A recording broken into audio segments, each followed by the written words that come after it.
how do you do that? How do you get in touch with people? Now, Maryland's state law says that you have to be a resident of Maryland in order to get the voter registration list for any of them, but for the party at least, right?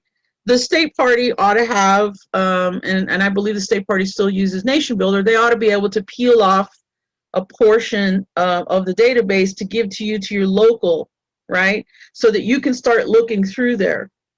And you know, who are the Greens that you are in contact with? Who are Greens that you haven't heard from in a while? You know, and when you start kind of scaling your profile back, you know, and determining who's the person most likely to resonate with the Green message, you know, look for that person in that list, right? Now, what often happens in our locals is we don't really have the people power to be able to pursue, you know, these kinds of initiatives, right? These kinds of projects. A lot of times, and I think we have to be really honest about this, a lot of times there's one or two people that are really keeping the lights on. They're the ones that are doing all the work. If there's, you know, and there's other things like, you know, communication and outreach that a lot of times fall by the wayside because we just don't have enough people. We don't have enough hands, right? Okay, yeah, Vince, I'll come to your question after in a few minutes. I think we're doing a question and answer session after Chris and I present.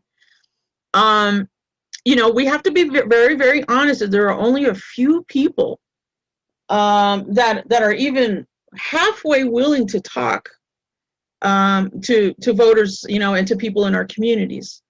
One thing that the Queensland Greens made as a priority was political education. And so they got their people, you know, their regular activists. They got, you know, kind of rank and file people that are, you know, connected with the Green Party, and sat them down and really started educating them on the solutions that they had to offer and the imperative of the solutions that they had to offer.